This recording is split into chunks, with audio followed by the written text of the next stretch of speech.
안녕하세요. 부산에 살고 있는 30대 후반 여성이에요. 글을 써본 적이 없어서 제 이야기를 어디서부터 풀어나가야 할지 감이 안 서지만 그래도 제 이야기를 써볼까 해요. 결혼 전 저에게 정말 잘하겠다는 남편을 믿고 결혼을 했어요. 결혼하면 이리저리 신경 써야 될 것도 많고 혼자인 게 편했던 저였기에 결혼은 단 한 번도 꿈꿔보지 않았었거든요. 하지만 정말 후회하지 않게 해주겠다는 남편을 믿고 결혼을 결심했습니다. 저보다 연봉이 높은 것도 아니었고 외모가 훌륭한 것도 아니었지만 그저 저만을 바라보고 여태까지 저에게 다정다감했던 모습을 많이 보았기 때문에 이런 남자라면 결혼을 해도 될 것 같았거든요. 하지만 남편과 결혼을 하고 난 뒤 저에게 생각지도 못한 일들이 일어나면서 제가 생각했던 결혼 생활과는 거리가 생기게 되었어요. 그건 바로 남편이 저에게 결혼 전엔 말하지 않은 본인의 가족사를 얘기하면서부터였습니다. 그저 평범한 가정의 외동 아들인 줄 알았던 남편에게 이런 비밀이 있다는 것을 듣고 그 후로 모든 것이 달라지기 시작했고 제 결혼 생활은 행복하지 않았죠. 뭐? 그게 사실이야? 아니, 결혼 전에 미리 말을 했어야지. 왜 결혼하고 신혼여행 갔다 오고 나니까 말하는 거야? 이것도 엄연히 사기 결혼인 거 몰라? 마음만 먹으면 평생 속일 수도 있었겠네? 진짜 황당해서 지금 뭐라고 해야 할지 모르겠다. 별로 중요한 게 아니라고 생각했지. 사실을 안다고 해서 달라질 건 아무것도 없다고 생각했으니까. 그만 화 풀어라. 나도 이 얘기 쉽게 할 수는 없었어. 가뜩이나 결혼에 비관적인 너인데 이런 얘기까지 하면 더욱더 결혼하지 않을 것 같았거든. 그럼 더더욱 얘기했어야지. 그걸 알면서 지금 말하는 이유가 뭐야? 어떻게 이걸 그냥 넘어가? 혹시라도 결혼 생활에 있어서 고단하거나 고달픈 일이 있으면 난 못 참아. 그렇게 알아. 나한테 피해주지 않겠다고 약속해. 나 진짜 당황스러우니까. 너한테 피해가는 일 절대 없을 거야. 그냥 내 모습 중에 한 부분이라고 생각해줘. 이제 부부니까 이해해주면 안 될까? 신혼여행을 다녀오고 나서 남편이 이실직고 고백을 하나 했는데 사실 본인에겐 어머니가 둘이나 있다는 거였어요. 키워준 어머니와 낳아준 어머니를 말하는 거였는데 지금 키워준 어머님은 아버님이 일찍 재혼을 해서 본인을 키워준 어머님이라고 했고 낳아준 어머님은 젊었을 때 바람이 나서 집을 나갔다고 했어요. 그리고 성인이 되어 연락이 닿았다고 했죠. 항상 낳아준 어머님이 궁금했던 남편은 아무리 바람이 났을지언정 본인의 친엄마라고 하니 모든 것을 용서한 것 같았습니다. 정 가뜩이나 시어머님이란 존재는 늘 어렵고 아무리 잘해주셔도 불편하기 마련인데 그런 시어머니가 둘이나 있다는 얘기를 듣게 되자 겪어보지도 않고 거부감이 들었어요. 남편은 지금과 달라질 게 없다며 저를 설득하였고 본인의 불우한 어린 시절 얘기를 하며 저에게 동정심을 유발했죠. 화도 났지만 남편을 사랑하는 마음도 있었던지라 조금은 안타까운 면도 있었어요. 키워준 엄마한테 고맙지 않은 건 아니지만 그래도 날 낳아준 엄마니까 정말 잘하고 싶어. 당신도 그리 알았으면 해. 뭐? 나보고 그럼 시어머니 두 분을 모시라는 거야? 그리고 이런 건 미리 얘기를 해야지. 이제 와서 얘기하면 어쩌라고. 그럼 내가 엄마가 두 명인데 어떡하라는 거야? 이것도 이해 못해? 너보고 시집살이를 하라는 것도 아니고 그냥 알고만 있으라는 건데 그걸 못 참으냔 말이야. 이제는 가족이고 부부니까 내 아픈 과거까지 털어놓은 건데 너 진짜 너무한다. 아픈 과거, 말이 쉽지. 일단 알겠어. 근데 진짜 당황스럽긴 하다. 자고 일어나니 시어머님이란 존재가 두 분이라니. 이제 가족이니까 허물없이 지내야지. 당신한테 꼭 얘기하고 싶었는데 이제 얘기하니까 정말 가족 같은걸? 오히려 남편은 이제 가족이고 부부기 때문에 본인의 아픈 가족사를 밝히는 거라고 하면서 저에게 이해해 줄 것을 요구했어요.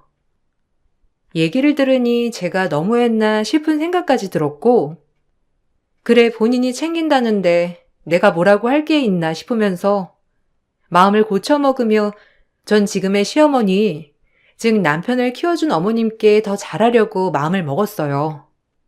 본인이 낳지 않았음에도 사랑으로 남편을 키워주신 분이라고 생각하니 오히려 존경심이 들 정도로 훌륭하다고 생각이 들었기 때문이에요. 어머님, 남편한테 얘기 들었어요. 그렇게 사랑으로 키워주시기 쉽지 않았을 텐데 훌륭하게 키워주셔서 정말 감사합니다. 아유, 나도 우리 강수 키우면서 얼마나 행복했는데 내 자식 아니라고 생각한 적 없어. 그래서 별다른 말도 안 했던 거고. 그래도 그런 마음 먹기 어디 쉽나요? 제가 더 잘할게요, 어머님. 남편한테 얘기 들으니까 더 잘해야겠다고 생각이 드는걸요? 고마워, 예지야. 그렇게 말해줘서. 강수 내가 낳진 않았지만 내 아들 아니라고 생각한 적 없어. 그러니까 예지도 당연히 나의 영원한 며느리고 말이야. 우리 앞으로 잘 지내보자. 내가 시어머니로서 부족하거나 섭섭하게 하면 얘기해줘. 잘 지내야 하니까. 시어머니는 정말 고상하고 좋으신 분이었는데 전 그런 시어머니를 존경하게 되었고 남편이 결혼 전 아무런 언급도 안 했던 것이 화가 나긴 했지만 모든 걸 알고 나서는 허물없는 사람 어디 있으랴 하는 마음으로 덮기로 했습니다. 하지만 문제가 하나 발생했고 남편의 친모 시어머니가 찾아와 시댁 행세를 하기 시작했다는 거예요. 그냥 시어머니 노릇도 아니고 저에게 이래라 저래라 하며 시집살이를 시키려고 하는 모습을 보이셨고 그런 모습을 보게 되자 솔직히 잘해야겠다는 마음보단 거부감이 앞섰습니다. 예, 문 좀 열어라. 아, 왜 이렇게 인기척이 없어? 내 얘기를 들었으면 지가 알아서 지발로 찾아와야지. 거기 아무도 없어요? 어머, 누구세요? 여긴 어떻게... 그리고 이 저녁에 이렇게 문을 두들기면 어쩌자는 거세요? 잘못 찾아오신 거 아니세요? 네가 강수 와이프구나. 잘 찾아왔네. 일단 들어가서 얘기하자. 혹시 내 얘긴 들었니? 나 강수 친엄마야. 뭐 우리 강수가 천천히 얘기한다고 했으니까 얘기를 안 했을 리는 없고 내가 우리 며느리 얼굴은 봐야 되지 않겠어?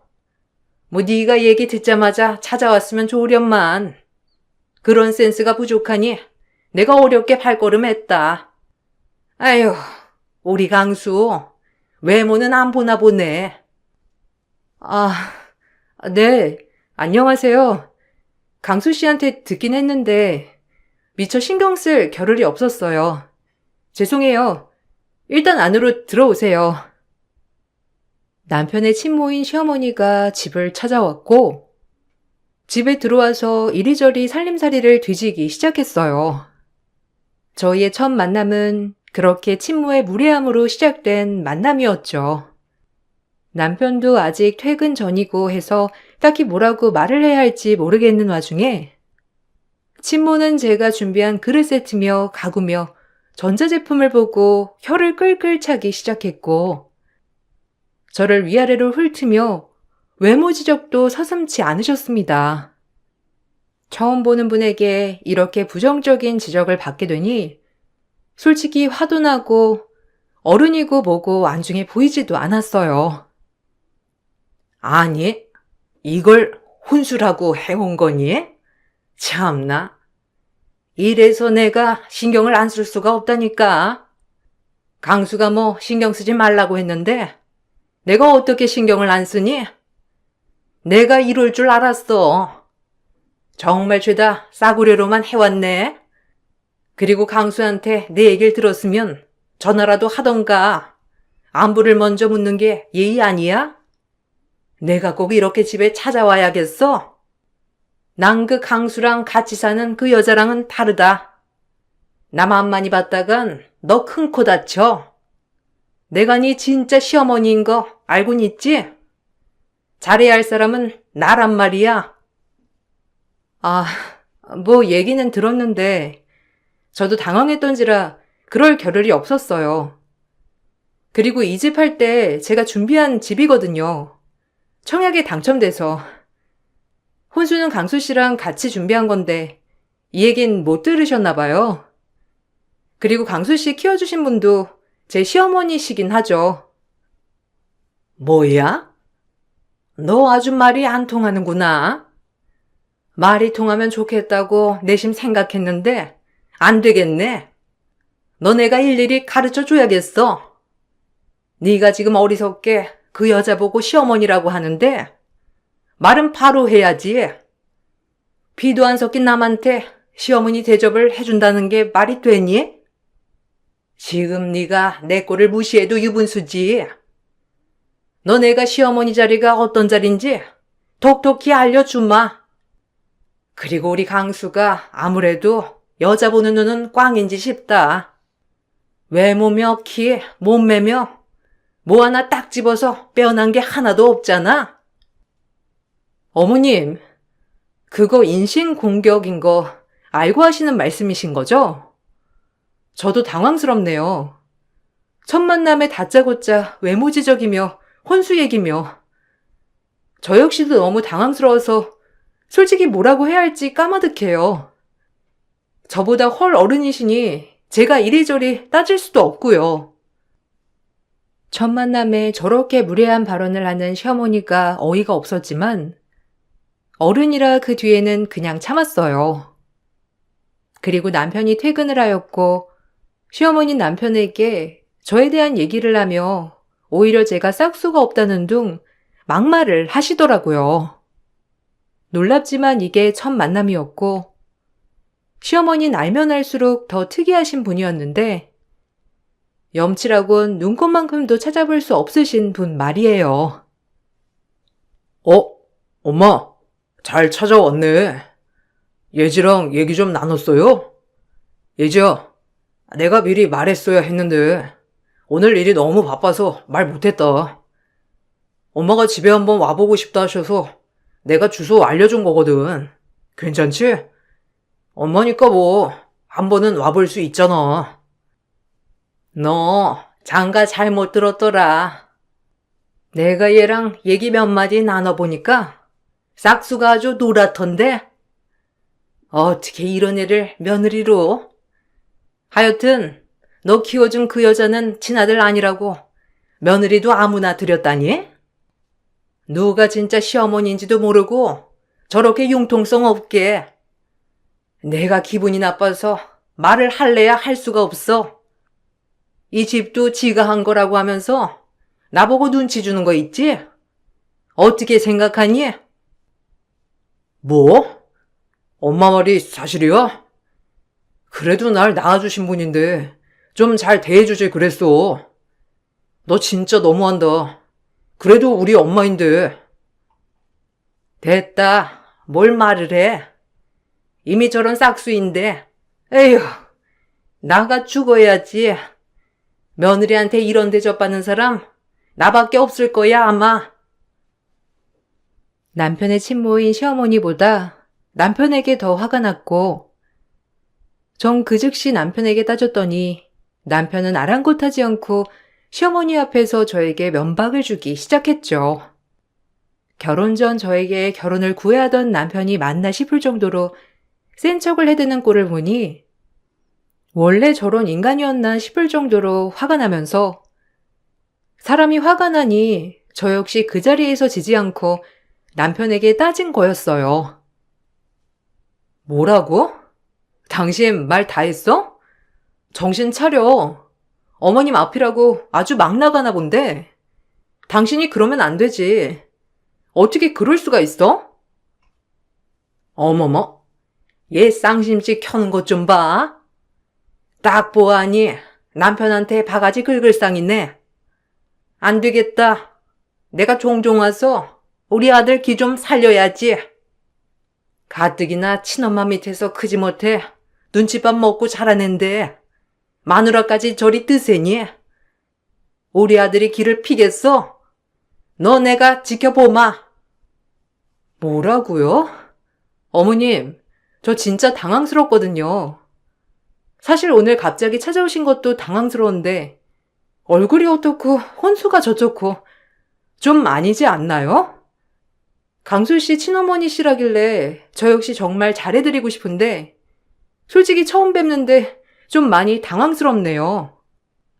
어른이라고 그렇게 막말하시는 거 아니에요. 강수 씨가 어디 가서 이런 대접 받는다고 생각해 보세요. 그래도 괜찮으시겠어요?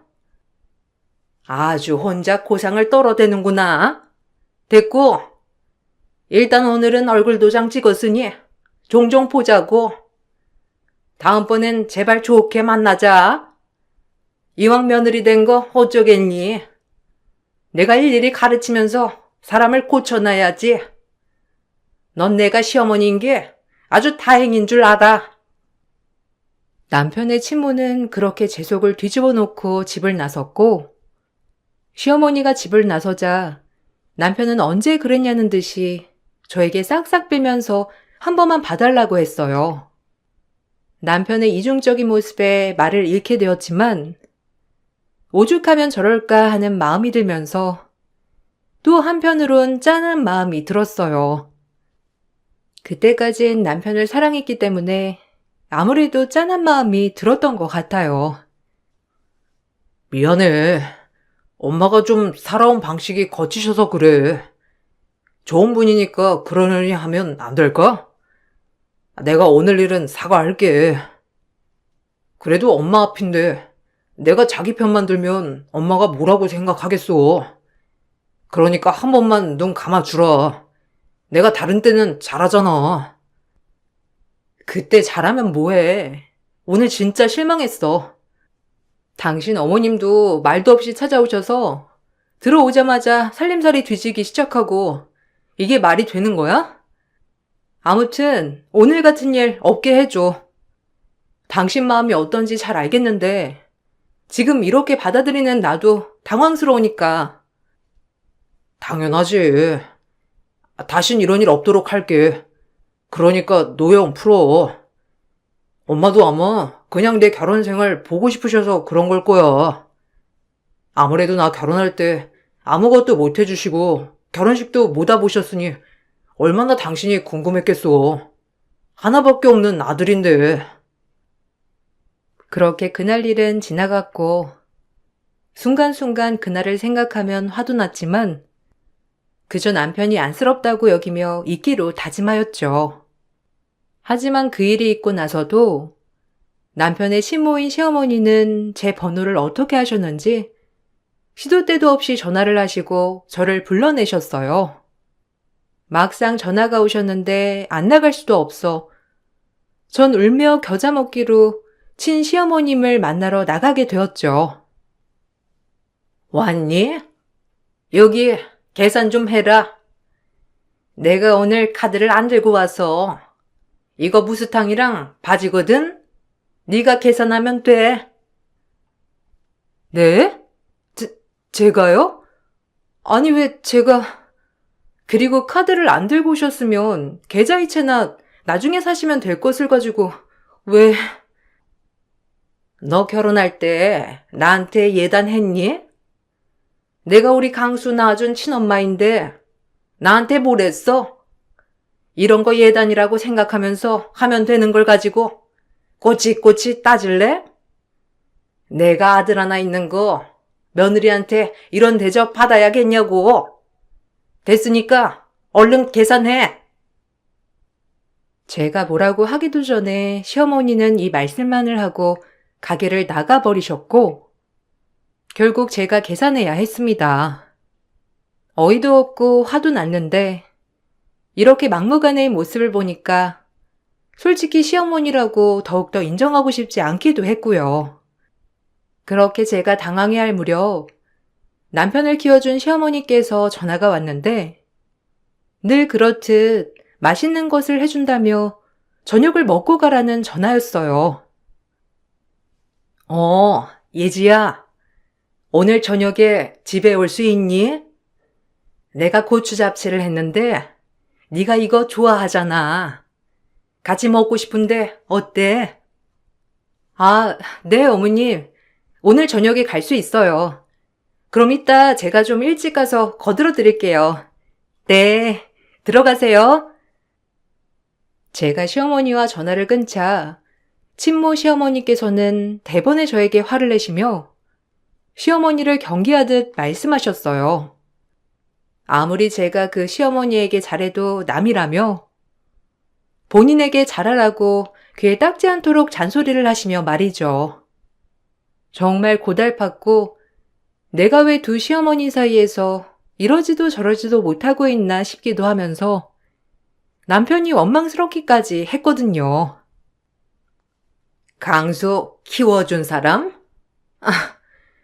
지가 시어머니 행세하고 앉아있네. 내 배 아파서 낳은 아들인데 어디 우리 아들을 뺏어가려고 해? 기막혀. 너 행동 똑바로 해라. 내가 강수랑 핏줄을 나눈 사람이야. 내가 네 찐 시어머니라고. 그러니까 엄한데 괜히 힘 빼지 말고 나한테나 잘해. 나중에 괜히 낙동강 오리알 될 옆에 애한테 뭘 그리 공을 들이니? 그 여잔 우리 강수랑 완전 남이야. 그래도 강수 씨 어렸을 때부터 키워주신 분인데 말씀을 그렇게 하시면 안 되죠. 전 어머님이 존경스러운걸요. 피도 안 섞인 강수 씨 이렇게 훌륭하게 키워주셨으니 얼마나 대단하신 분이세요. 더 잘해드리고 싶어요. 그러니까 그런 말씀 마세요. 역시 넌 나랑 결이 안 맞는구나. 그렇게 허독독이처럼 해봐 어디에. 나중에 너도 어떻게 되는지. 아유, 재수없어. 나 간다. 제가 시어머니를 존경한다고 하자 친모 시어머니는 기분이 나빴는지 자리에서 일어났고 제가 사드린 무수탕과 바지를 꼭 손에 쥔 채 나가시면서 말이죠. 솔직히 남편의 친모만 아니면 정말이지 말도 섞고 싶지 않은 사람이었습니다. 그렇게 남편은 저에게 시집살이는 절대 하지 않을 것이라고 달라지지 않을 것이라고 했지만 전 누가 봐도 양가 시어머니를 모시는 사람이 돼버린 거예요. 날이 가면 갈수록 남편의 친모 시어머니 때문에 스트레스를 받고 있던 그때 시아버지가 급작스런 심근경색으로 돌아가시게 되었어요. 갑자기 아버님을 여인 슬픔으로 남편은 매우 슬퍼했고 저 역시도 혼자 계실 키워준 시어머니를 보게 되니 마음이 참 아파왔죠. 시아버지가 돌아가시자 친모 시어머니는 장례식장에 와서 무례하게 지금 계신 시어머니를 무시한 채 본인이 부인 노릇을 하였어요.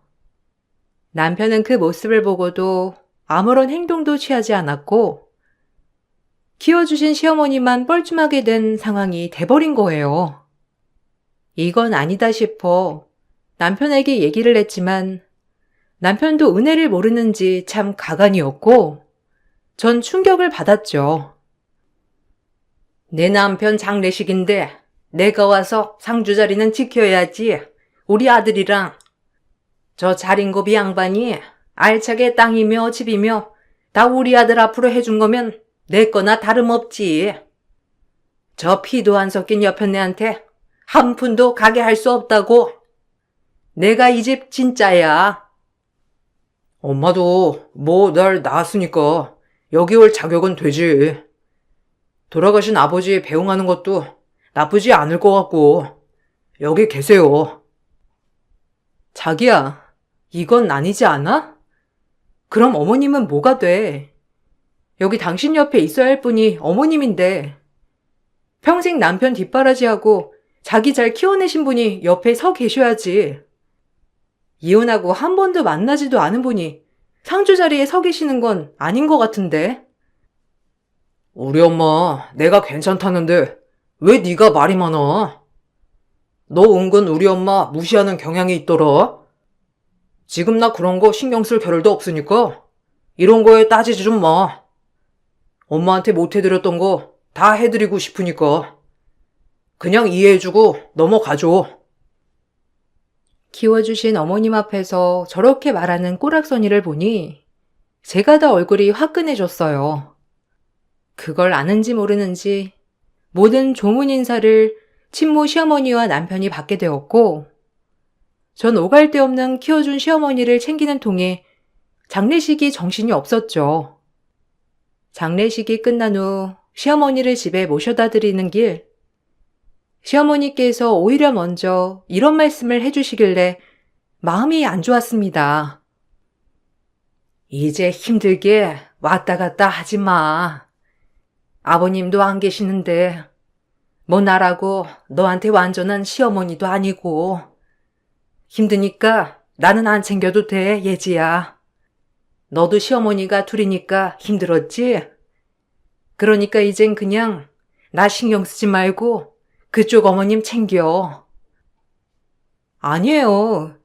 어머님은 제 시어머님이신데 제가 어떻게 어머님을 안 챙기겠어요. 그런 말씀 마시고 일단 어머님도 마음도 몸도 힘드실 텐데 집에 가셔서 푹 쉬고 계세요. 강수 씨랑 좀 정리되는 대로 다시 찾아뵐게요. 식사 꼭 챙기시고요. 아셨죠? 고마워. 마음이 너무 힘든데 네가 그렇게 말해주니 한결 위로받는 느낌이야. 나도 살아서 뭐하나 싶었는데.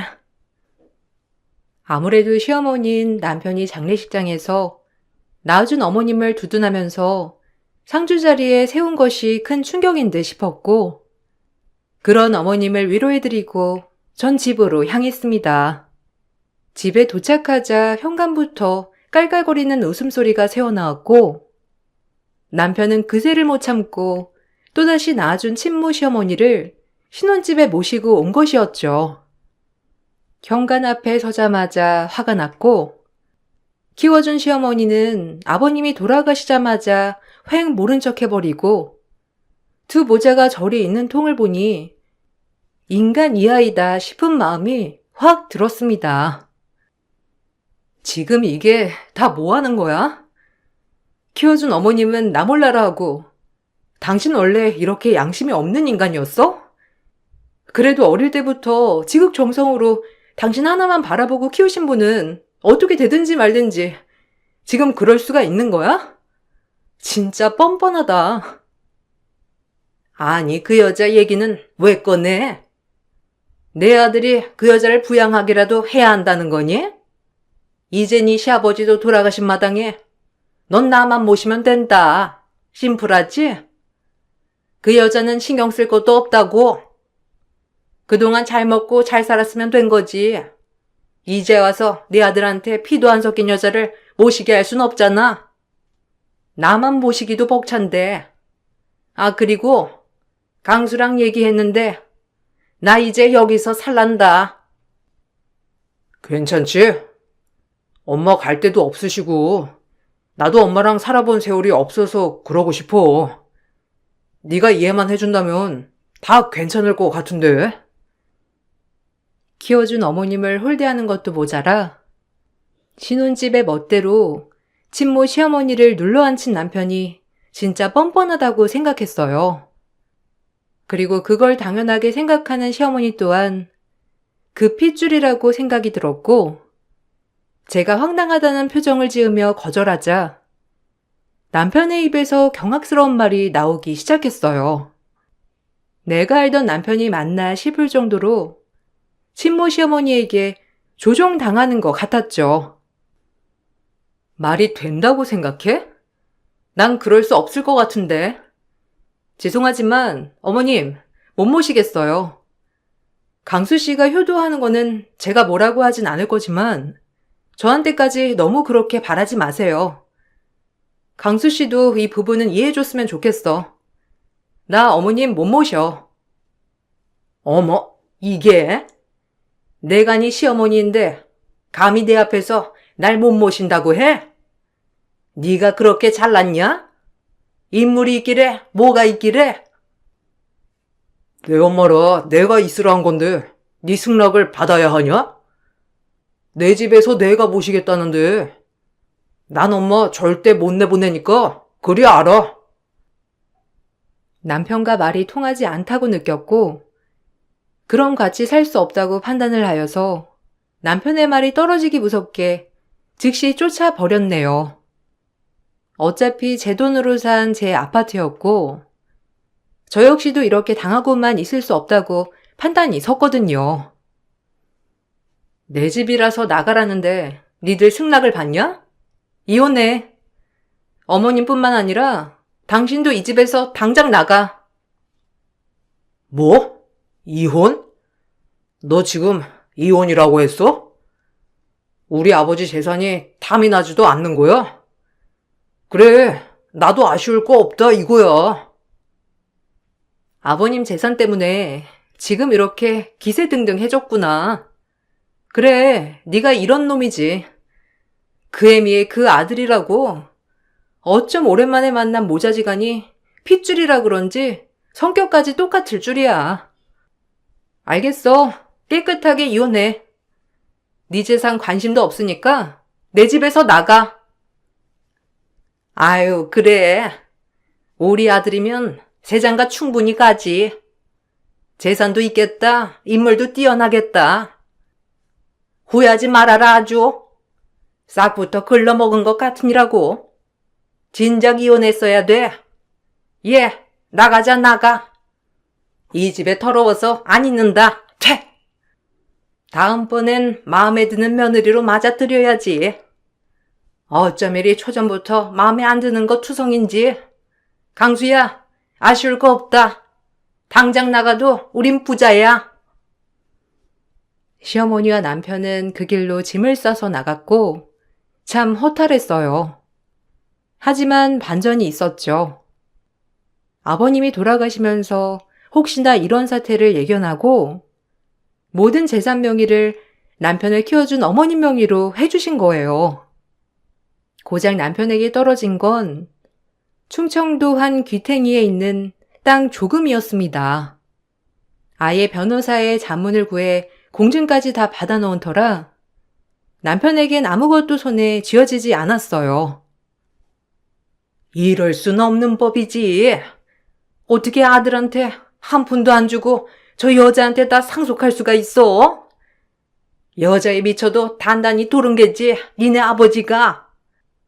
당장 소송을 걸어서라도 다 뺏어와야지.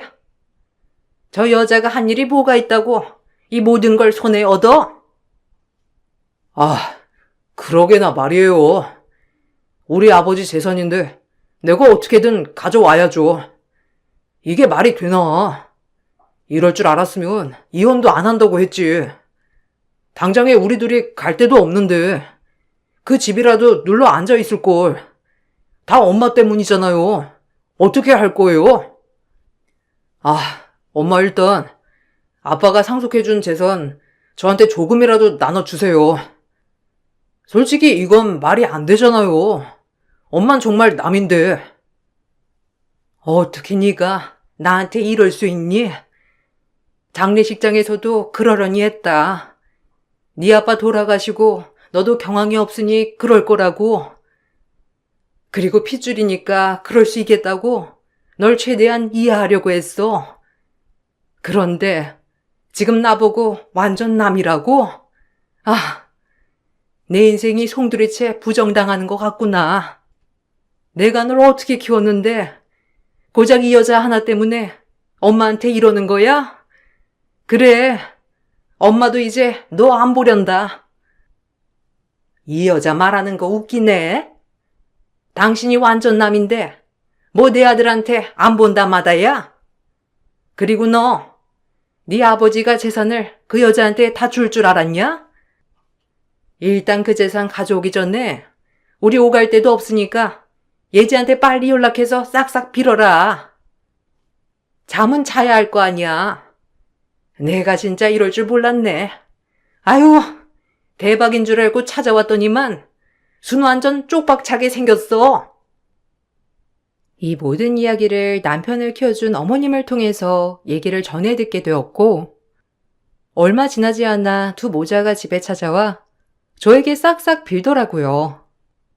이미 시어머니를 통해 전해 듣게 된 이야기라 그냥 웃음이 나왔고 고소했어요.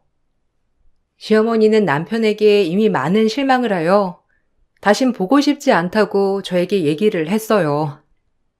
본인 인생을 다 바쳐 아들이랍시고 키워냈더니 친모를 찾아 바로 배신을 때린 남편을 어떻게 이해할 수 있을까요? 옆에서 보는 저도 정말 화가 날 지경인데 말이에요.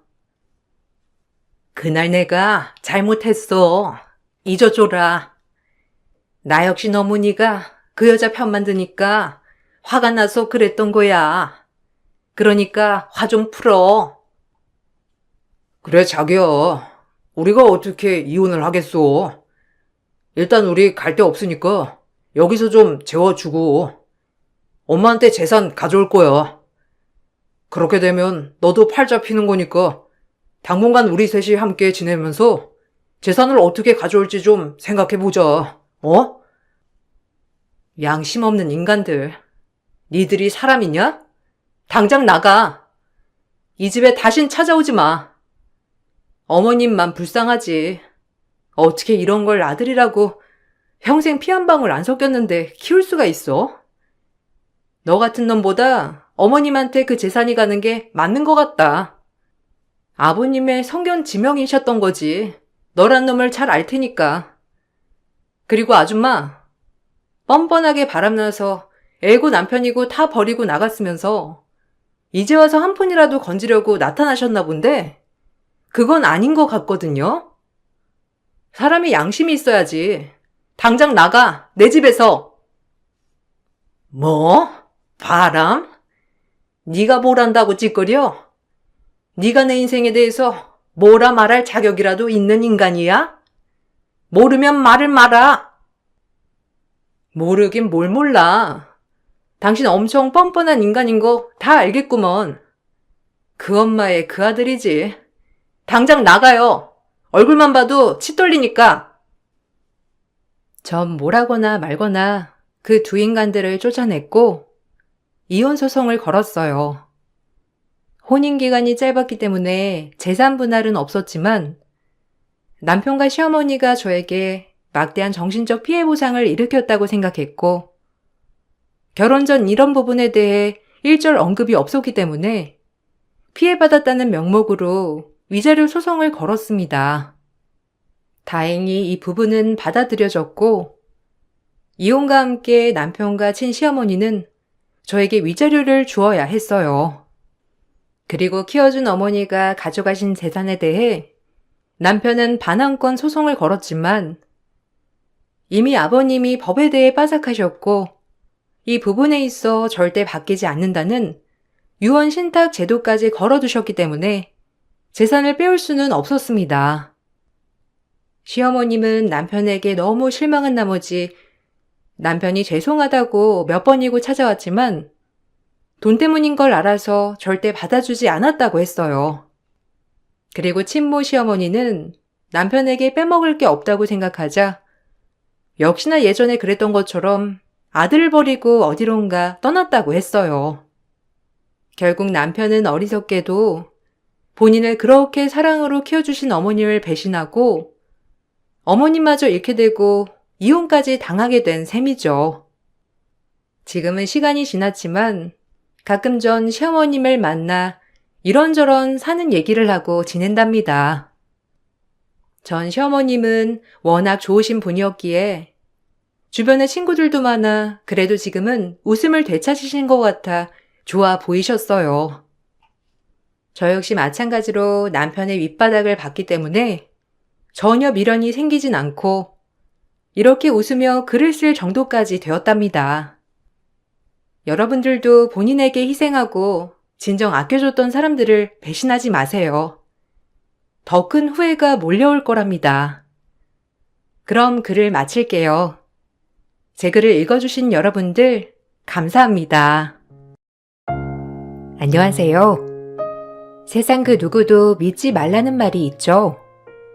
저 역시도 이 말이 처음엔 이해가 안 갔었는데 저 말이 와닿을 일이 생겼던 사건이 있었어요. 평범한 가정에서 자란 저는 절친한 친구의 오빠와 결혼을 하게 되었죠. 그 당시 친구 오빠이기도 했고 제가 친구네 집에 들락날락 많이 했었기 때문에 오빠와는 서서히 사랑이 싹 텄습니다. 그래서 사랑 하나로 시집을 갔는데 친구도 제가 본인의 오빠 결혼을 한다고 하니 얼마나 기뻐하였는지 몰라요. 그렇게 축복 속에 결혼식을 올렸고 유복한 가정 환경에서 살았던 저와는 달리 남편은 홀 어머니와 여동생, 남동생을 둔 장남이었어요. 사실 이런 것은 결혼하는 데 있어서 문제되진 않았고 워낙 친구와 막역한 사이이기도 해서 시어머님도 저를 참 예뻐해 주셨거든요. 오히려 사랑이 넘치는 집에 시집을 가게 되어 너무 좋다는 생각만이 들었어요. 앞으로 행복만 하겠구나라는 생각을 하면서 말이죠. 네가 내 새언니가 되다니 진짜 알다가도 모를 일이다. 오빠, 내 친구한테 진짜 잘해줘야 해. 알겠지? 얼마나 얘가 인기가 많은데 그걸 다 제치고 오빠를 선택한 거야. 오빠는 선택받은 거라고. 우리 신우 올케 사이로 잘 지내보자. 알겠지? 그래야지. 현우가 나랑 결혼해줘서 고마워. 평생 너 하나만을 바라보고 살게. 네가 날 선택해준 만큼 정말 잘할 거야. 나도 잘해야지. 그래도 이렇게 축복 속에 결혼을 하게 되니까 너무 좋다. 우린 이제 한 가족이니 서로 잘 터놓고 지내자. 우리 현욱이가 우리 집에 시집 오려고 내가 그렇게 정을 많이 줬나 보다. 앞으로 잘 지내보자. 시어머니와 며느리로. 네, 좋아요, 어머님. 그래도 혹시 제가 부족한 게 있으면 꼭 말씀해 주세요. 이 집안의 룰을 알려주셔야 하니까요. 우리 엄마가 어떻게 널 시집살이 시키겠어. 안 그래? 어렸을 때부터 봤던 사이인데 어쨌든 너무 잘 됐다니까 정말. 어렸을 때부터 친구 집이었기 때문에 참 많이 들락날락 했었고 그래서 그런지 시어머니는 남편과 제 결혼을 무진장 반가워 하셨답니다. 친구의 사정을 어렸을 때부터 모두 알고 있던 터라 집안 사정이 좋지 않다는 것쯤은 저도 잘 알고 있었어요. 게다가 장남인 남편이 생기를 책임져야 했기 때문에 저희 부모님은 제가 동생들이 줄줄이 딸린 집에 시집가는 걸 그리 달가워하진 않으셨죠. 그럼에도 불구하고 제 친구의 인품과 남편의 성실함을 보고 그나마 응원을 해 주었던 것 같아요. 그래도 남편은 다정한 게 최고다라고 늘 얘기하시며 엄마 또한 능력보다는 다정한 남편에게 시집가기를 바라셨는데 제 남편이 딱 다정한 사람이었어요. 그 모습을 보고 저도 결혼을 결심한 것이기 때문에 제 선택에 후회는 절대 하지 않았습니다. 하나밖에 없는 우리 딸, 시집가서 고생할 생각하니 마음이 안 좋지만 그래도 김서방도 그렇고 네 친구도 그렇고 성품이며 성실성이며 뭐 하나 빠지는 게 없으니 아빠는 이거 하나만으로 마음을 놓을게. 우리 딸 힘들면 언제든 얘기해야 한다. 아휴, 마음 같아선 집안 좋은 집에 시집 보내고 싶은데 어쩌겠니. 너희가 그렇게 좋다는데 허락해야지. 안 그래? 잘 살아. 그리고 남자는 자상한 게 최고야. 다 필요 없어. 아무리 능력이 있어도 집에 있는 마누라 외롭게 하면 다 무용지물이다. 그러니까 김서방이랑 너랑 알콩달콩 잘 살기만 하면 돼. 그럼 엄마 아빠는 바랄 게 없으니까. 알겠지? 힘들면 언제든 이야기하고. 엄마 아빠 고마워요. 저 후회 없이 잘 살게요. 그러니까 너무 걱정 마. 상리도 잘 알고 그 집 성품 잘 알잖아. 상필 씨 진짜 다정한 사람인 거 엄마 아빠도 아니까 나도 걱정 안 해. 좋은 모습 많이 보여드릴게요. 그러니까 너무 걱정하지 마세요. 전 애써 부모님의 걱정을 덜어드리려고 했고, 그렇게 저희 결혼 생활이 시작되었습니다. 친구와 신우 올케 사이가 되고 보니 조금은 불편한 감이 없지 않아 있었지만 그래도 괜찮았어요. 오히려 어렸을 적부터 워낙 막역한 사이였으니까요. 그러던 중 저희 아빠가 갑작스러운 뇌출혈로 돌아가셨는데 정말 절망적이었죠. 아빠는 페인트 공장을 운영하고 계셨고 당장에 운영할 사람이 필요하게 되었어요. 어쩌지라고 생각할 그때 모든 상속인은 저와 엄마였기 때문에 공장까지 저희가 맡게 되었죠. 이참에 상필이가 사돈네 공장 이끌어야 하는 거 아니니? 자식이라곤 너 하나밖에 없는데 여자 혼자이므로 그걸 이끌어갈 수 있겠어? 아무리 요샌 여자 남자 따지지 않는다지만 말이야. 잘 생각해봐. 우리 상필이면 네 남편이니까 믿음직스럽지 않니? 그래. 지금 오빠 말고 또 누가 있어? 너도 지금 마음이 참 말이 아닐 텐데. 오빠 믿고 맡겨봐. 넌 사돈어른 생각해야지. 시어머니와 시누이는 아빠의 공장을 남편이 운영했음 하더라고요. 저는 지금 엄마와 함께 마음을 추슬러야 한다면서 말이죠. 저 역시 그 말엔 동의했는데 너무 충격을 받았던 터라 사실 제 마음을 돌보지도 못했거든요. 그리고 대학 졸업 후 바로 시집을 왔기 때문에 도통 아빠 공장에 대해 잘 모르겠더라고요. 그렇지만 시어머니가 말한 대로 제 옆엔 든든한 신랑이 있었습니다. 신랑은 제 옆에서 힘이 되어주었고 아빠가 운영하고 있던 페인트 공장을 도맡아 운영하게 되었어요. 센스가 있고 워낙 일 감각이 좋았던 터라 금세 적응할 수 있게 되었고 직원들도 남편을 신뢰하였죠. 그렇게 갑작스럽게 남편은 페인트 공장을 이끌어 나가게 되었고 저 역시 남편을 도와 간간히 회사에 출근하며 회사 일을 배웠어요. 그래도 아빠 회사였기 때문에 저 역시 마냥 회사를 남편에게만은 맡길 순 없더라고요. 그렇게 저와 남편이 회사를 이끌어가기 시작했는데 오히려 바쁘게 지내다 보니 그나마 엄청 큰 슬픔도 바쁜 순간에는 잊혔고 옆에서 저를 도와 회사를 도와주는 남편에게도 참 고마웠어요. 김서방한테 너무 고마워. 아휴, 너 시집 안 갔으면 어쩔 뻔했어 정말. 엄마 아득하다.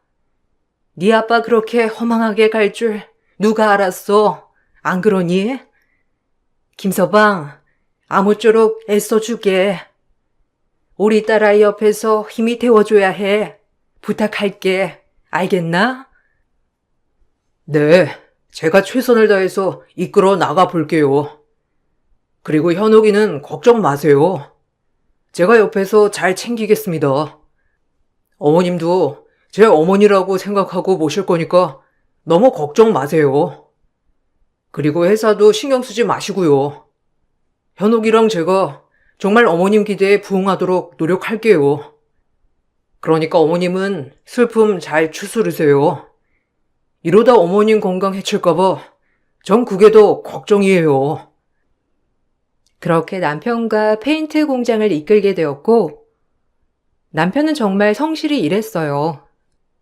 집안 형편이 안 좋은 것 빼고는 책임감과 성실성, 그리고 일을 잘했기 때문에 회사 사람들도 남편을 신뢰하기 시작했어요. 그로부터 11년이 지났고 남편과 함께 페인트 공장에서 일한 돈으로 신우 시집도 보내고 서방님 장가도 보냈어요. 일반 회사원이었던 남편에 비해 살림살이도 굉장히 나아졌고 남편이 회사를 경영하고 난 뒤부터는 시댁 살림살이는 엄청 나아졌습니다. 가지고 오는 돈도 많았고 저희가 모든 살림을 책임질 정도까지는 되었거든요. 저 역시 남편이 장남이니 솔직히 시댁에 저희가 희생한다는 생각보단 이렇게 할 수 있음에 감사했어요. 하지만 남편은 점차 알게 모르게 변해가고 있었습니다. 같은 공장에서 일을 했기 때문에 남편의 행동들은 다 눈에 보였지만 은근히 비밀을 만드는 느낌도 들었거든요. 처음 저에게 잘해주었던 시어머니도 점차 제가 나가서 일하는 것을 별로 좋아하는 눈치는 아니었고 막역했던 시누이도 마찬가지로 변했어요. 오히려 공장을 그만 나가줬으면 하는 눈치였는데 남편이 열심히 해줘서 고마웠지만 시댁 식구들은 본인들의 회사인 것처럼 행동했어요. 처음엔 가족이니까 내 거, 네 거 할 것 없다고 생각했던 저였지만 시댁의 말들이 알게 모르게 거슬리더라고요. 확실히 처음 결혼할 때와는 태도들이 많이 달라져서 그럴 수도 있고요. 우리 오빠 아니었으면 너희 집 쫄딱 망했던 거 아니니? 그래도 오빠였으니까 이렇게 회사 이끌고 지내는 거지. 넌 우리 오빠한테 절을 해도 모자라. 내가 말을 안 해서 그렇지? 너 진짜 시집 잘 왔다니까? 이것도 네 복이다, 얘. 아, 그렇지 뭐. 상필 씨가 잘 이끌어주니까 나도 마음이 편하기도 하고. 그리고 그 덕분에 너도 시집 갔잖아. 너희 시댁에서 예단해오라는 것도 엄청 맞았는데 그래도 오빠가 다 해줬으니까 너도 좋은 거 아니야? 뭐 그렇게 따지면 우리 둘한테 좋은 건가? 그리고 오빠만 노력한 거 아니고 나도 같이 나가서 일하잖아. 오빠가 나 도와주는 거지. 말은 바로 하자, 얘. 어머, 얘 좀 봐. 너랑 나랑 같니? 우리 오빠는 부모님 같은 사람인데 이 정도는 해줘야 하는 거고 따지고 보면 넌 우리 집이랑 피 한 방울 안 섞인 남인데 너 우리 오빠가 벌어다 준 돈으로 살고 있는 거 아니야? 그렇게 보면 네가 더 좋은 거지. 아무리 네가 나가서 일을 한다고 해도 남자랑 여자랑 하는 일이 있는 건데 너 혼자 있어봐. 지금 공장 있지도 않았어. 그건 얘 말이 맞다. 너 우리 상필이 아니었으면 너네 공장 어떻게 됐을 것 같니? 너 혼자 택도 없잖아. 맞아, 아니야? 상필 씨한테 늘 고맙죠. 그래도 아빠 옆에 계시던 분들이 저 많이 도와주셨을 거예요. 꼭 그렇게 말씀 안 해주셔도 돼요. 여자가 뭘 나가서 일을 한다고? 그냥 오빠가 벌어오는 돈으로 살면 얼마나 좋아. 하여튼 너도 참 고집 세다. 신우의 말이 어이가 없었고 공장이 제 앞으로 되어 있었지만 실질적으로 남편이 잘 이끌어준 것은 맞기에 제가 할 말은 많이 없었어요. 하지만 원래도 잘 되고 있던 공장이었고 아빠가 돌아가시지만 않았다면 이라는 생각이 자꾸 들더라고요. 저 역시 공장에서 많은 일을 담당하고 있었기에 억울하기도 했지만 시댁에서는 남편 때문에 이렇게 살고 있다고 강조하더라고요. 그러면서 시누이는 저에게 명의마저 남편 이름으로 돌리라고 종용했는데 어이없게도 그건 남편도 마찬가지였습니다. 그리고 이제 명의도 오빠 이름으로 해줘도 되잖아? 너 꼴랑 회사 나가서 뭐 하는데? 실질적으로 오빠가 총 책임자면 그에 맞는 감투를 씌워줘야지. 그러니까 오빠한테 명의 넘기고 넌 그냥 사모님처럼 살아. 그게 편할걸? 명의가 뭐가 중요해. 나랑 오빠랑 뭐 같이 하고 있는 건데 꼭 그렇게 서류를 해야 해? 지금 이사님들도 많이 반대하실 거야. 자기는 이제 쉬어도 돼. 그냥 사모님처럼 집에서 쉬는 것도 나쁘지 않아. 자기가 자꾸 이러니까 우리가 애가 안 생기는 거야. 그래, 맞아. 너 자꾸 나가서 찔끔찔끔 일하는 것도 몸에 안 좋다? 결혼한 지 11년이나 지났으면 애는 한 5번은 낳았겠다. 그래, 너 언제 손주 안겨줄래? 셋째네 봐라. 너희보다 훨씬 결혼도 늦게 해서 지금 애가 벌써 몇 살이니? 시댁 식구들은 임신 준비를 하라며 제게 집에 있기를 권유하였는데 참 갈등되더라고요. 노력을 해도 애가 안 생기니 어쩔 수 없는 사실이었어요. 하지만 아빠의 회사였고 제가 남편을 도와 꼭 같이 운영하고 싶었기에 쉽사리 남편에게 양도를 하지 못하는 상황이었고 자꾸 시댁 식구들이 남편에게 회사 명의마저 넘기라고 하니 차마 그렇게 대답이 안 나가지더라고요. 아이가 갖기 싫은 건 아니었지만 전 이렇게 살아도 괜찮겠다 싶은 마음도 사실 있었고 사실 도련님의 딸이 저에게 친딸은 아니지만 종종 저희 집에 놀러와 딸처럼 예쁘게 굴었거든요. 이렇게 조카딸을 보는 것도 나쁘지 않다고 생각했기 때문에 아이에 대한 간절함은 많이 없었습니다. 하지만 나이도 점점 먹어가고 있었기 때문에 정말 이제는 일을 쉬어야 하나 생각했죠. 큰엄마, 나 오늘 큰엄마네 놀러 가도 돼요? 나 큰엄마가 해준 유부초밥 먹고 싶은데. 그리고 한밤 자고 내일 갈래요. 그럼 당연히 놀러와도 되지. 큰엄마 주말에 쉬니까 오늘 왔다가 자고 내일 가면 되겠다. 유부초밥 말고 또 뭐 먹고 싶어? 떡볶이.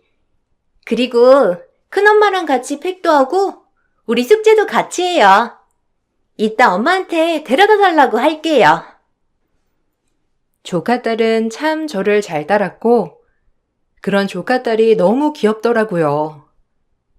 어려서부터 혼자서 저희 집에서 종종 자기도 했고 저랑 쇼핑도 다니고 나름 딸처럼 제가 아껴주었습니다. 예쁜 짓만 하니 더 예뻐 보였고 그날도 어김없이 조카딸과 놀고 집에 보냈는데 그렇게 간절하지 않던 아이가 생기면 어떨까 하는 마음이 들었어요. 그러면서 아이에 대해 생각을 전환시키는 계기가 되었죠. 하지만 11년 노력을 해도 생기지 않는 아이는 참 안 생겼고 병원을 가도 딱히 원인이 없다는 말만 할 뿐이었죠. 하지만 시댁에서는 제가 일을 나가서 그렇다는 둥 아이가 생기지 않는 건 저 때문이라고 했어요. 원인이 없긴 왜 없어? 공장 나가지 말라고 그렇게 얘기를 했는데 말 안 듣고 나갔잖니. 집에 가만히 붙어 있음 애가 안 생기지 않겠다 이 말이야. 좀 시애미 말 좀 들어라. 네 남편 그렇게 못 믿니? 가족인데 어쩜 그러냐 너는? 어머님, 병원에서 아무 이상 없다고 하고 저 집에서만 놀 체질 안 돼요. 나가서 일하는 거 좋아하고요. 그러니 걱정 놓으세요. 너도 참 고집 세다. 여자는 그냥 집안에서 살림하고 조신하게 애나 키우는 게 여자지. 에휴, 어려서는 그렇게 사근사근 말도 잘 듣더니 나이 먹으니까 아주 고집불통이 따로 없어. 참 마음에 안 든다. 상필이 장남인 거 알지? 못해도 아들 하나는 낳아야지.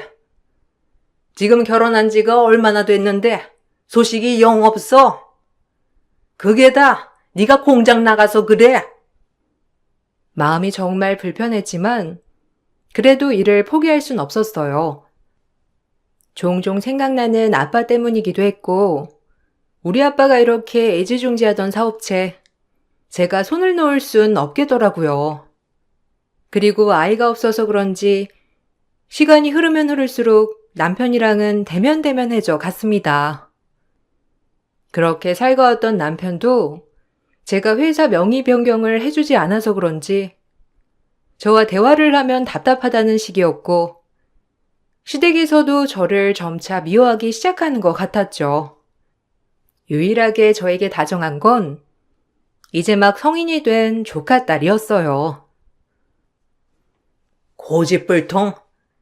애도 못 낳고 회사 명의 변경도 안 해주고 정말 마음에 드는 구석이 없어 아주. 네 얼굴만 보면 답답해. 할머니, 왜 그래요? 여성도 나가서 일을 해야 한다고요. 큰엄마도 나가서 계속 일하는 게 좋은 거죠. 안 그래요? 넌 끼어들지 마. 어른들 일이다. 알겠니? 내 친구지만 너도 참 답답하다. 난 내 남편이 편하게 돈 벌어다 주는 걸로 쇼핑하고 사는 게 좋던데. 넌 꼭 그렇게 네가 나가서 진두지휘를 해야겠니? 사실상 명의만 네 거지. 오빠가 운용하는 거잖아. 그러니까 명의만 내 거인데 도대체 왜들 그렇게 명의 변경까지 원하는 건지 난 모르겠다니까. 우리 가족인데 명의가 중요해? 중요하지. 남자 이름으로 떡하니 되어 있어야 하는 거 아니니? 실질적으로 이제 20년이나 네 남편이 이끌어온 건데. 어머니, 저희 아빠 40년 운영하셨어요. 그리고 제 것만도 아니고 저희 엄마 지분도 있으시고요. 어떻게 그렇게 쉽게 얘기하세요? 역시나 제가 이렇게 얘기하자 시댁은 입만 삐쭉 나올 뿐 별다른 얘기는 없었어요. 늘 시댁에 가면 이렇게 회사 명의 얘기를 하며 저를 닥달하였습니다. 한두 번 말해서 거절했으면 그만할 법도 한데 말이죠.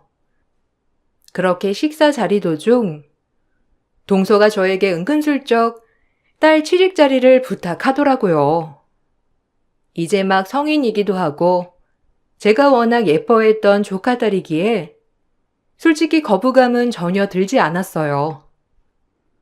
오히려 제가 먼저 신경 써주지 못했다는 미안함이 먼저 들었고 벌써 이렇게 커서 취직을 준비한다니 만감이 교차했죠.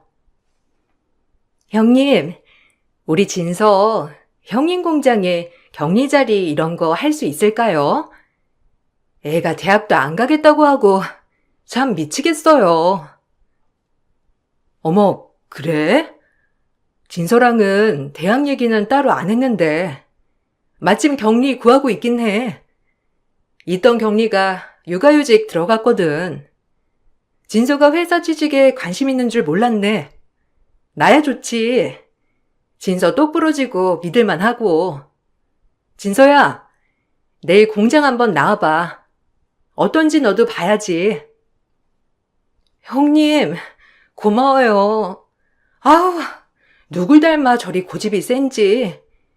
대학 안 가겠다고 그렇게 고집 부리잖아요. 남의 밑에서 일하는 것보다 형님이랑 아주버니 회사에 있으면 저도 마음이 놓일 것 같기도 하고. 잘 부탁드려요. 제가 뭐 해드린 것도 없는데 부탁만 하네요. 나도 큰엄마 회사면 더 좋지. 큰엄마 맨날 볼 수 있고. 힘들면 종종 큰엄마네서 자고 가야지. 엄마, 걱정 마. 그래, 나도 좋다. 진서가 있으면 큰엄마가 든든하지. 심심하지도 않고. 큰아빠 일 때문에 잘 들어오지 못하는 날도 많아. 가뜩이나 큰엄마 심심한데 너무 잘 됐어. 하여튼 진서는 참 내 딸 같고 좋다니까. 동서 진짜 부러워. 진서 같은 딸도 있고. 그렇게 조카 딸이 저희 공장에 취직을 하게 되었고, 역시나 똘똘한 친구답게 한번 알려준 건 까먹지 않고 바로바로 입력이 되더라고요. 저 역시 조카한테 의지가 많이 되었는데, 그러던 중 조카가 저에게 의미심장한 얘기를 하더라고요. 큰엄마, 큰아빠, 요새 집에는 잘 들어와요? 보니까 매번 회사에서만 있으신 것 같은데. 결혼한 지 오래됐어도 체크해야 하시는 거 아니에요? 아무리 우리 큰아빠지만 남자는 다 똑같다던데. 큰엄마도 의심 좀 하고 체크 좀 해보세요. 웃겨. 못하는 말이 없구나? 우리 진서 언제 이렇게 커서 이런 얘기도 해주고 조금 해가지고 내가 귀족이 갈아줄 때가 엊그제 같은데. 알겠어. 큰엄마가 예의주시할게. 우리 조카님이 이렇게 얘기해주는데 예의주시 해야지. 그때까진 웃어 넘겼는데 이제 같은 성인 여자라고 이런 얘기도 하게 되고 참 느낌이 묘하더라고요. 내심 나도 딸 하나 낳았으면 이렇게 지낼 수 있었나 하는 생각도 들고 아이가 없으니 그냥 조금 아쉽더라고요. 그러다 한 번도 의심하지 않았던 남편이 슬슬 의심스러웠고 장부 조사를 하는데 말도 안 되는 곳에 페인트 납품을 하고 대금 거래를 하는 장부를 발견하게 된 거예요. 제가 모르는 곳이라서 남편에게 물어보았지만 남편은 별 대수롭지 않게 제가 신경 쓰지 않아도 된다 했어요. 여기 회사 뭐야? 처음 보는 덴데? 꽤 몇 번 납품했네? 대금은 다 받은 거야? 장부 보니까 받은 걸로 되어는 있던데. 뭐 이런 것까지 신경을 써. 경리가 하는 일인데. 그냥 신경 쓰지 마. 네가 할 일이 신경 쓸 거 아니야. 각자 할 일 하면 되는 거지 뭐. 뭐 그렇긴 하지. 그래도 작은 거 하나하나 체크를 잘 해야지. 뭐 당신이 신경 쓰지 말라고 하니까 알겠어. 신경 안 쓸게.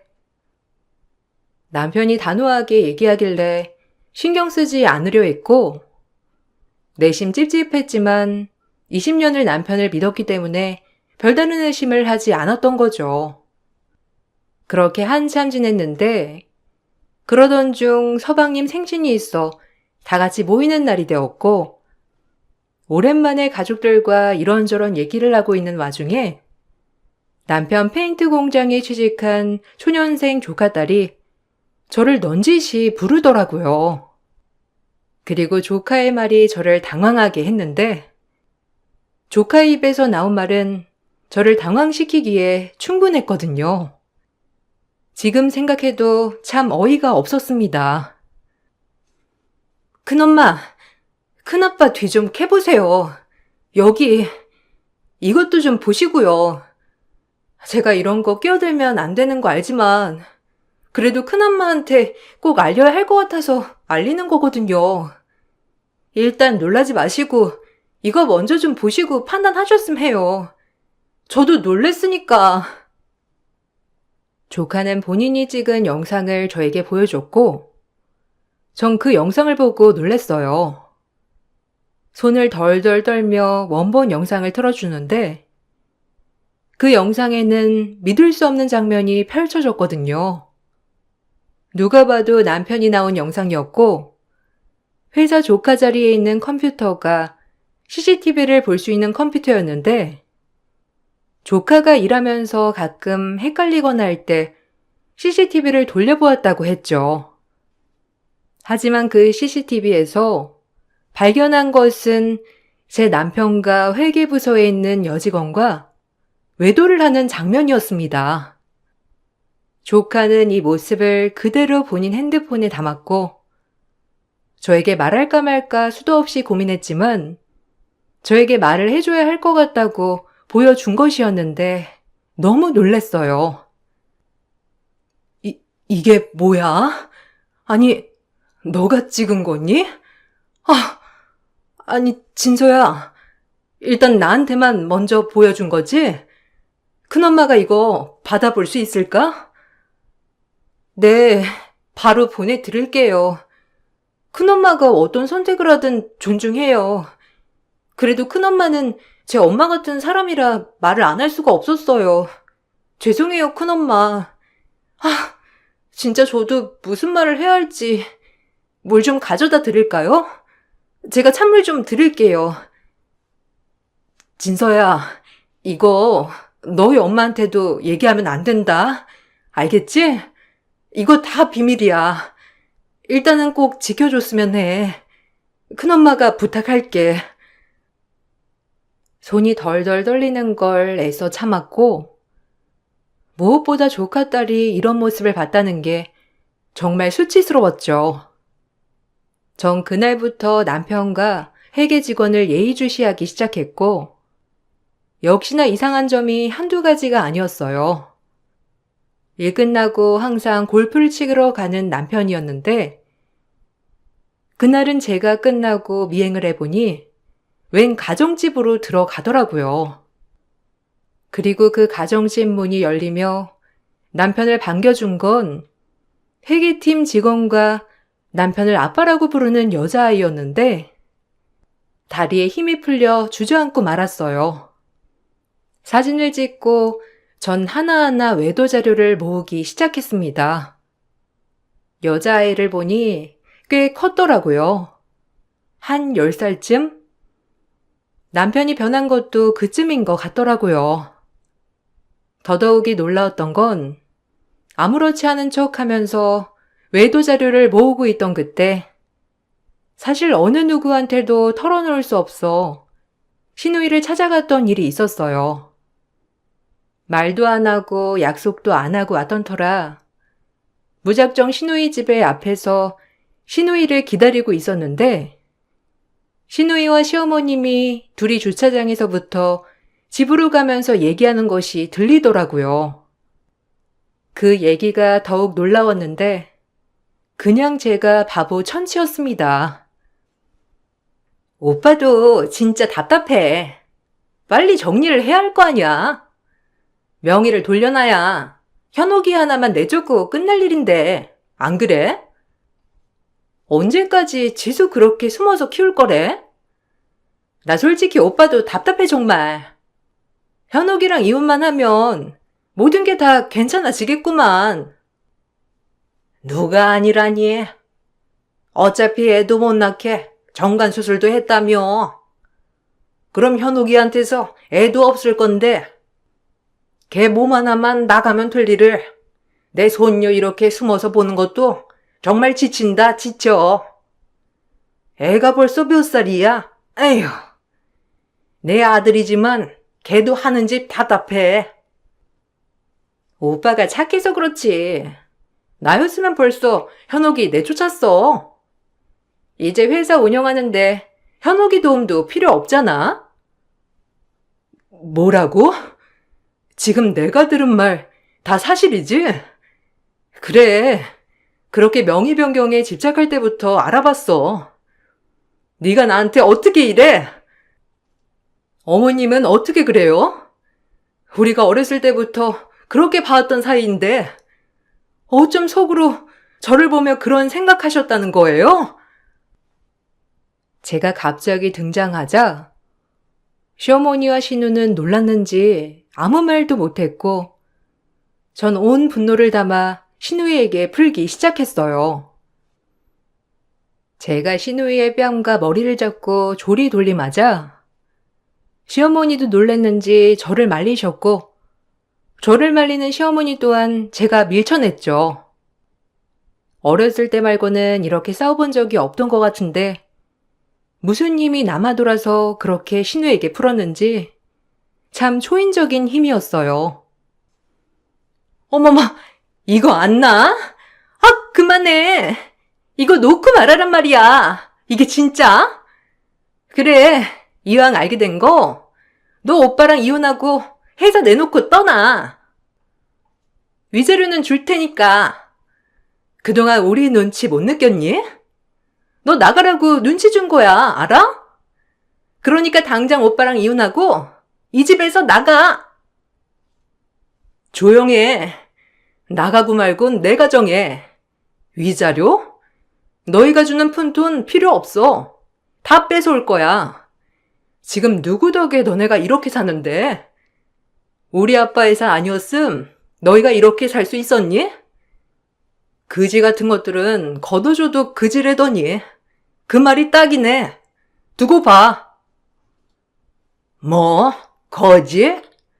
이게 진짜 뚫린 입이라고 막 말하나? 너 안 다물어? 우리 딸 얼굴, 어머, 어째? 니도 당해봐라, 얼른. 그렇게 시어머니는 제 뺨과 머리를 잡았고, 저 역시 시어머니를 밀쳤어요. 제가 밀치자 시어머니는 나가 떨어졌는데 너무 충격적이었어요. 시누이와 시모는 남편의 외도 사실과 혼외자가 있다는 것도 다 알고 있었는데 더 이상 참을 수만은 없어 전 이혼 소송과 함께 외도 자료 그리고 위자료 소송을 걸었고 시누이와 시모에게도 위자료 소송을 걸었습니다. 모두 저를 속였다는 게 정말 부들부들 떨렸고 시누이는 제가 무력을 가했다며 상해죄로 저를 고소했지만 저 역시 시어머니를 상해죄로 고소하였습니다. 이제부터 막장 소송이 시작된 거고 다행히 남편의 외도 자료는 명명백백 증거가 있었고 혼외자까지 있는 상황이라 어렵진 않았죠. 이제 회사를 누가 가져가냐의 차이였는데 그때 제가 발견한 장부를 꼼꼼히 살펴보니 남편이 빼돌린 페인트는 유령 회사에 빼돌린 페인트였고 거기서 가져오는 수익 모두를 남편 주머니에 횡령을 하고 있더라고요. 이것은 경찰 조사 때 경찰이 발견했던 것이었고 이 사실을 알고 남편은 횡령죄로 추가 고소가 되었어요. 더 이상 회사 지분을 가져갈 순 없었는데 이 밖에 법인카드로 여태까지 혼외자 집에 들어간 생활비며 차값 등등 저 모르게 아주 뒷주머니를 채우고 있었고 시어머니와 시누이는 이 모든 사실을 알고 있었어요. 남편은 결국 사장 자리에서 물러났습니다. 정말 내가 알고 있던 사람이 맞나 싶다. 정관 수술까지 해가며 애를 안 가졌어? 그래, 어쩐지 이상하다 했어. 내 몸에서 애 낳기는 싫었겠지. 넌 이미 네 자식이 있으니까. 나만 나가면 이 회사 모든 게 다 네 거고 저 상간녀랑 혼외자랑 행복하게 살 수 있었는데 말이야. 그래서 그렇게 명의 이전 얘기하면서 나를 들복 같구나? 하마터면 속아 넘어갈 뻔했네, 쓰레기 자식. 어쩔 수 없었어. 엄마가 그냥 이렇게 된 거 너만 나가면 된다고 하길래. 미안하다, 정말. 할 말이 없어, 너한테는. 남편의 사과는 사과로 들리지 않았고 회피하는 걸로만 들리더라고요. 그리고 전 상간녀에게도 위자료 소송을 걸어 위자료를 받을 수 있었어요. 또한 회사 이사님들의 도움으로 남편을 사임시키고 회사를 제자리로 찾아올 수 있었죠. 이제 모든 것을 저 혼자 이끌어가야 하는 상황이 되었지만 다행히 제가 그동안 회사에서 해왔던 일들과 저를 도와주는 몇몇 이사님들이 계셨기에 그리 어렵진 않았습니다. 이제 와서 하는 얘기지만 이사님들도 그전 남편의 행동들이 낌새가 이상했다고 얘기했어요. 너 하나만 포기했으면 되는 일을 이렇게 일을 키워서 우리 집을 쫄딱 망하게 해? 너 어쩜 그러니? 애미부터가 이러니. 사과는커녕 내 탓만 하고 앉아있네. 옛날에 그 구질구질한 때로 돌아가서 살아봐요, 어디. 그게 당신 집안은 아주 잘 어울리거든. 나랑 결혼하고 당신들 너무 가분하게 살았어. 그지들 동냥하면 뭐 떨어지는 거 없다더니 내가 딱 그 짝이야. 뭐야? 그지? 이게 진짜? 너 내가 가만 안 둘 거야. 알겠어? 우리 상필이 망하게 한 거 너 내가 아주 가만 안 둬. 기대할게요. 당신 집구석이 나한테 어떤 복수를 할 수 있는지. 나한테 줄 위자료 주고 나면 월세방으로 옮겨야 하는데 참 겁나네요. 시댁과의 마지막이었고 저에게 막대한 위자료를 지불해야 해서 남편의 상간녀마저 남편이 빈털터리가 되자 남편을 원망했어요. 이제 아이랑 셋이 뭐 먹고 사냐고 말하는데 어쩜 그리 뻔뻔한 인간들끼리만 뭉쳤는지 참 기가 차더라고요. 회사는 저와 제 지분뿐만 아니라 엄마 지분도 있었기 때문에 남편이 건들질 못하였고 사실상 혼인 기간에 취득한 재산 대부분이 남편 명의로 되어 있었어요. 그래서 오히려 남편이 저에게 위자료와 함께 본인 이름으로 된 재산을 분할해줘야 되는 지경까지 이르렀죠. 이번 일로 사람 아무도 믿지 말라는 것을 깨달았고 지금은 과거 모두를 청산하고 홀로 회사를 운영해가고 있습니다. 하나부터 10까지 체크해야 하는 것들이 굉장히 많긴 하지만 그래도 어깨너머로 많이 배운 게 있어서 그리 어렵진 않답니다. 그리고 제가 은인이라고 하는 조카딸과는 아직 같이 일을 하고 있는데 제가 힘들 때 참 힘이 많이 돼주었던 친구죠. 동서도 이 사실을 전혀 몰랐기 때문에 밉진 않더라고요. 대신 딱 일만 하고 있고 조카도 혹시라도 제가 불편할까봐 아예 시댁 얘기는 꺼내지도 않고 있어요. 가장 가까운 사람들에게 배신을 당했지만 그래도 회사 직원들과 더불어서 생각보다 절 응원해주는 사람들이 많았더라고요. 작년엔 연매출 최고점을 찍기도 했고 서서히 나아가고 있답니다. 지금은 시간도 많이 지나서 그저 우여곡절 중 하나로만 생각하고 살아가고 있어요. 조카에게 가끔 듣기론 조카네 집도 할머니네와 왕래는 많이 하지 않고 있다고 하고 남편이 횡령죄로 깜빵이 있으니 시어머니가 요양보호사로 취직해 일을 하고 있다고 하는데 인과응보라고 생각합니다. 제가 말주변이 없어 이 얘기를 재밌게 보셨는지 모르겠네요. 아무쪼록 여러분들 너무 가까운 사람이더라도 모든 걸 믿지 마세요. 지금까지 살아보니 그게 좋은 거더라고요. 제 글 읽어주셔서 감사합니다.